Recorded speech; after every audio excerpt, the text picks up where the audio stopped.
cherchant le bien-être physique, au bout d'un an, qu'est-ce qui se passe? Si tu n'as pas le bien-être physique, tu dégages.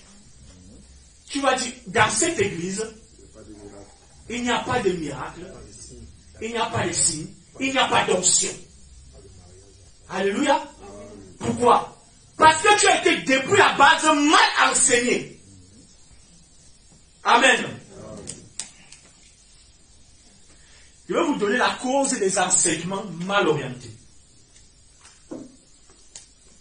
La cause de l'enseignement mal orienté. Bien aimé, c'est comme je vous ai dit, c'est les leaders spirituels. Les leaders spirituels ont refusé de travailler. Et ils sont des paresseux.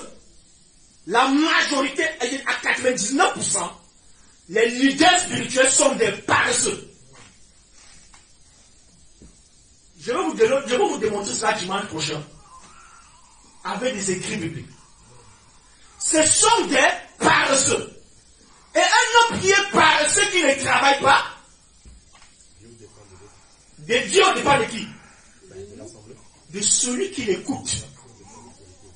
Comme on dit, tout flatteur, Dieu dépend de celui qui l'écoute.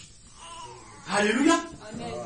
J'ai dit, les leaders spirituels, un leader spirituel qui refuse de travailler, c'est un futur bandit. C'est un futur manipulateur. Pourquoi? Parce que le leader, au départ, il ne réalise pas quelque chose. Au départ, le leader spirituel, il croit qu'il est un surhomme. Parce qu'il a l'onction, il s'est dit qu'il a l'onction. Il s'est dit qu'il a l'appel. Parce que tous vont te dire que c'est Dieu qui m'a appelé. Mais personne ne peut te prouver ça. Alléluia. Donc du coup, quand il vient, il prend femme, il se marie, il fait un enfant, il fait 2 enfants, il fait 3 enfants. Le gars se retrouve que c'est sur la terre que ça se passe. Ça veut dire, les mêmes problèmes que toi tu as, il fait face à ces problèmes. Et il a décidé de ne pas travailler. Il dit que Dieu m'a dit de travailler en plein temps. Pasteur Delis, toi tu te lèves à quelle heure chaque matin? Le pasteur Delis, qui est le leader de cette église, se lève à 4 heures du matin. En hiver, comme ça, 4 heures du matin, peut-être tu as moins 4. Il fait froid. Mais, pourquoi il ne pas travailler? Ça l'empêche de prêcher le dimanche? Est-ce que ça l'empêche de prier pour les âmes? Non. Ça l'épargne de toute manipulation sur un pupitre. Alléluia. Ça veut dire que sa prédication ne peut pas être orientée à des femmes égoïstes. Les prédications bien aimées aujourd'hui de la quasi-majorité des serviteurs de Dieu, c'est à des femmes égoïstes. Puisque quelqu'un a dit qu'il ne travaille pas, Dieu lui qui a créé l'homme dit que tu mangeras la sueur de ton front.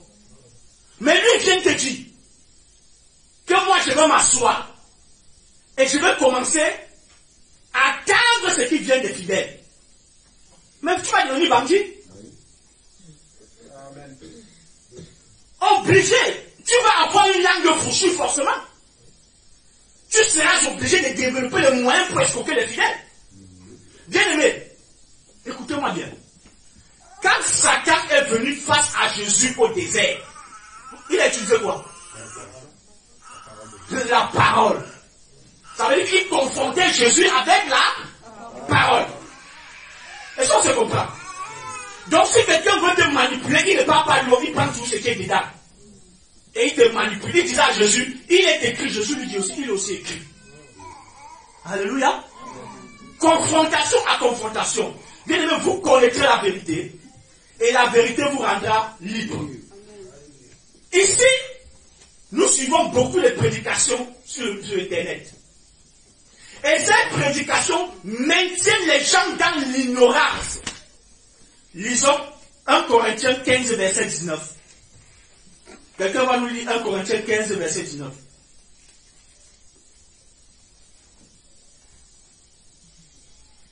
Je lis la parole au nom du Seigneur. Amen. Si c'est dans votre vie seulement que nous espérons en Christ, nous sommes les plus malheureux de tous les hommes. Parole du Seigneur. Amen.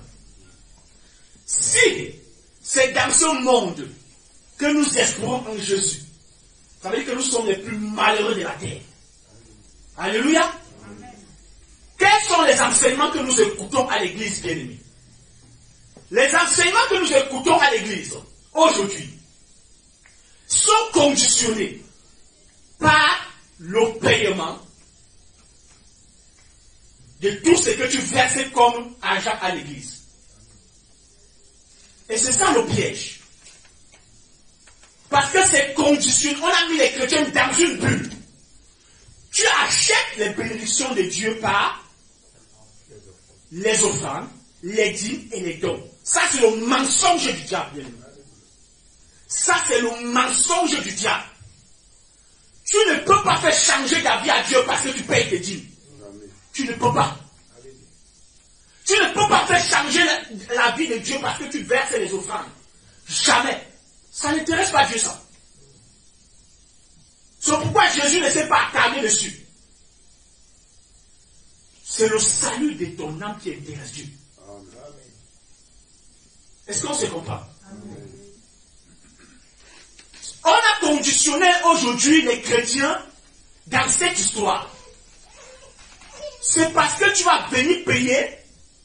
Vous allez te dire, il y a des prières même. Si tu veux qu'on prie pour toi, de ceci, il y a des prières de ceci, des prières de cela. On donne des enveloppes par rapport à ça. Bien aimé, je vous dis et je l'assume. Ce n'est pas tous les pasteurs à 80%, ça c'est même personnellement. Mon estimation personnelle, à 99%, tous les pasteurs qui disent Dieu m'a dit, ce sont des bandits. Ce sont des menteurs. Vous m'avez entendu ici que Dieu m'a dit? Non. Bien aimé, Dieu t'a dit, quand je vais tout vous dire, que quand j'ai reçu quelque chose de mon esprit et je crois que ça venait de Dieu. Je ne peux pas me permettre de dire Dieu m'a dit. C'est le mensonge, bien aimé. Dieu dit que pour Dieu te dise quelque chose. Dieu est obligé de venir te dire. Quand vous regardez comment Dieu parlait avec les gens que Dieu marchait avec eux, ça veut dire que des gens que Dieu marchait dans l'Ancien Testament, il parlait comme ça. Mais nos pasteurs sont tellement spirituels que chaque jour Dieu leur dit les choses sur les gens. Bien aimé, un jour mon épouse m'a appelé. Elle me dit, il y a un frère qui m'a dit que Dieu lui a dit que tu as... Je lui ai dit, c'est la dernière fois. Donne-moi le numéro de ce frère. Elle m'a dit non, elle ne donne pas. J'ai dit que c'est la dernière fois. Dieu frère là de s'occuper de ses problèmes. Que si dans son rêve, comme ça, il voit mon nom, il dit, il chasse ça au nom de Jésus. On doit parler de sa vie, pas de ma vie. Est-ce qu'on se comprend? Vous connaîtrez la vérité et la vérité vous affranchira.